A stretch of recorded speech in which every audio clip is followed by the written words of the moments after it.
રાજકોટ મહાનગરપાલિકાના સેક્રેટરીશ્રીએ મારી ફરજમાં રૂકાવટ કરી છે, કન્ટેમ્પ ઓફ કોર્ટ હાઈકોર્ટના હુકમનો અનાદર કર્યો છે.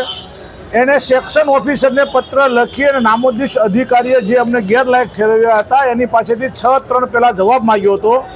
કાલે 6-3ના રોજ નામોદિષ્ટ અધિકારી દિલીપ રાવલ સાહેબે હુકમ કર્યો છે કે ડિસ્ક્વોલિફાઈડનો જે હુકમ રહ્યો રાજકોટ નામદાર હાઈકોર્ટનો એ વેલિડ છે અને મારા હુકમની ઉપર હુકમ છે અને હાઈકોર્ટ ઉપર અમે છીએ નહીં, એટલે માન્ય નામદાર હાઈકોર્ટનો હુકમ માન્ય રાખવો એવો એમણે કાલે પોતે સાંજે 6 વાગ્યા પહેલાં પત્ર આપ્યો છે મને.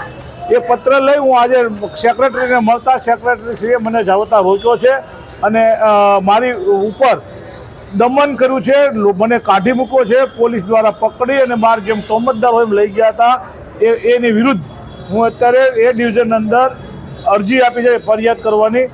એની તપાસ પછી એફઆઈઆર દાખલ થાય છે અને જો એ ડિવિઝનવાળા એફઆઈઆર દાખલ નહીં કરે તો માન્ય કોર્ટ થ્રુ એની ઉપર ફરિયાદ દાખલ કરવાનો છે. આજે કેમ તમને જવા ન દેવાનું કારણ શું? જનરલ બોર્ડ છેલ્લું હતું એવું?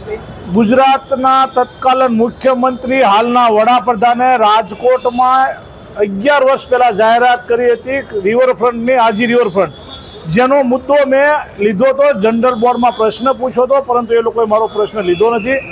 બીજું, આપે જોયું છે 2 દિવસ પહેલાં રાજકોટ મહાનગરપાલિકામાં અસંખ્ય લોકો, બહેનો ભાઈઓ પાણી માટે રાડ કરતા હતા. અમારા વિરોધ પક્ષના નેતા ભાનુબેનનો પ્રશ્ન હતો.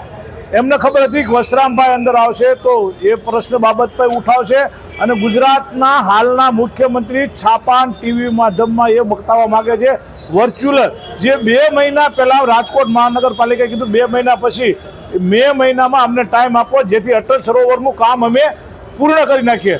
પરંતુ સત્તાના મદમાં રાજેલા મુખ્યમંત્રી પણ વર્ચ્યુઅલ ઉદ્ઘાટન કરે છે. તમે વિચાર કરો, જે કામ પૂર્ણ નથી થયું, છાપામાં ટીવીઓમાં આવવા માટે, લોકોને દેખાડવા માટે અને ચૂંટણીનો ઢંઢેરો દેખાડવા માટેની આ કાર્યવાહી થઈ રહી છે.